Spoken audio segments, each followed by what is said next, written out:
Hello and welcome to the LawyerFair Daily Podcast. My name's Andrew Weaver. I'm from the CEO of LawyerFair, and I am joined today by one of our panel lawyers, one of our favourite panel lawyers. I don't want to make him blush online, but that's how we view him, Stewart Matthews from Neves in Milton Keynes. Welcome, Stewart. Morning, Andrew.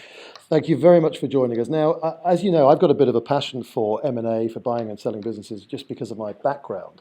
And I'm very aware that, in my view, particularly in the SME and the micro business space, it should be the ultimate reward that you get, really, for the years of hard work. So finding expert advice and finding the right lawyers is crucial. And Stuart and the team at Neves are certainly that.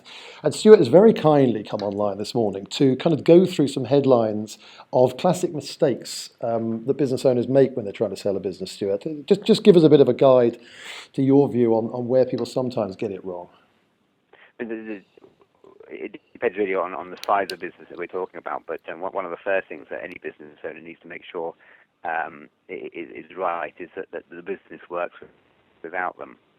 If it only works because they're there working 24/7, then there's no one that's going to be wanting to buy that business. But the main thing that I say to clients and to attendees of our seminars is to speak to the solicitors early on. Business owners have regular contact with their accountants just because of the nature of their retainer. They speak to them fairly regularly, and the accountants usually know what the business owner's intentions are from an early stage, and the solicitors seem to be wheeled in at the last stage when a sale is all but agreed. But if you can bring your solicitors in early enough, we can discuss the structure of the sale, but also review some main documents. And an example of that is we did a sale a few years ago of a business. The business owner had used the solicitor previously to put a lease together. He decided to save some costs and renew that lease himself. He didn't want to keep doing it on a yearly or 2 yearly basis, so he put a long term down for that lease, not realising that would incur quite a hefty stamp duty liability, which of course he didn't pay.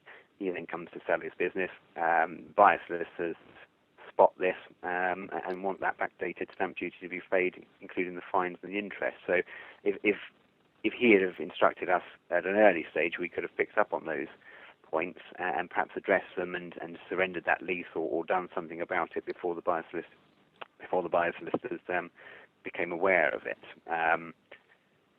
It's also important to agree the structure. You can either sell a business by way of an asset sale or share sale, and quite often buyers or business owners don't realise the difference and the different consequences. So it's left to the last minute to negotiate that, and quite often if you try and change horses once things have been agreed, then there's going to be price reductions for a seller of a business to wear.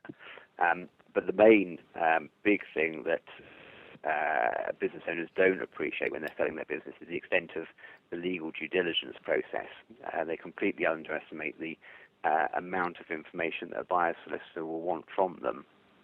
They'll want to see everything from obviously employment contracts, supplier and customer contracts, but they also want everything down to contracts for delivery of milk and things like that, that they want to see absolutely everything.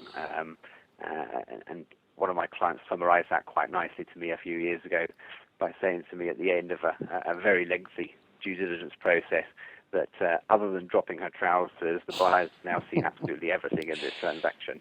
So you have to appreciate that there is a lot of work to be done and a lot of information to be provided, and quite often sellers choose to keep their employees in the dark until the last moment. So a seller needs to work out how they're going to get that information from their office, from their systems, without their employees noticing. And I've had clients going in at night and at the weekends to try and photocopy documents and put things back so that the office manager doesn't realise that things have been fiddled with. So there's lots to think about, and I think that if you speak to your solicitors and your accountants at a very early stage, then you can get things right from the start. Well, I think that all of those points are extremely relevant and interesting. I think I always say, Stuart, that you should get your advisors together at the beginning.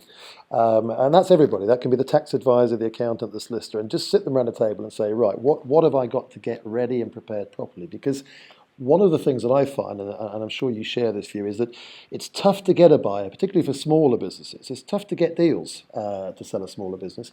And if you've got the buyer sitting there ready to do the deal, and you then have a 3-month wait for third-party consent, for example, you've got a good chance of losing that deal.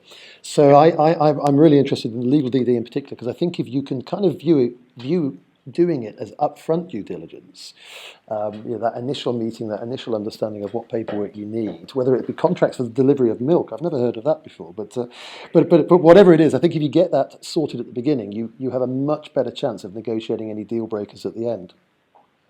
Yeah, absolutely. I mean, the issue for some sellers is the cost of that, obviously. That they're spending money up front to get those bits of information together without any guarantee to find a buyer. But if you're sure that the time is right and that you are going to proceed and sell the business, and that you're fairly confident that a buyer will come along, then getting the advisors together at an early stage and getting that process started would be invaluable. You can get a buyer's solicitor with all the information in a pack very quickly, then it certainly will speed up the process, but it will put pressure on a buyer, which will help to push the deal along properly.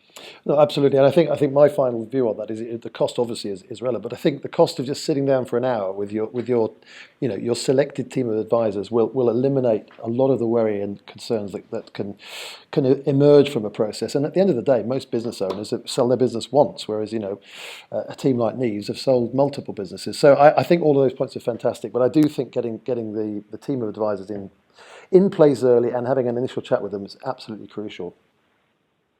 Which is absolutely, if you can. If you can get everyone sitting down around a table face to face, then that would be absolutely brilliant. But typically, in my experience, is that it doesn't happen very often. No, I understand that. I absolutely understand that. Stuart, that's brilliant. There's 3 or 4 great tips in there, and so Stewart is from Neves, who are based in Milton Keynes and other offices. And if someone does want to come through and have a chat with you, then the Neves website and the Neves switchboard is the way to get hold of you. Sure. Yeah, we're always happy to talk to people over the phone or face-to-face meeting if needed. Yep, Stuart, thank you so much for your time. Really appreciate that, and we'll be in touch again soon. Thanks very much, Andrew. Thanks, Stuart. That was the LawyerFair Daily Podcast. Thank you for listening. We'll speak to you again soon.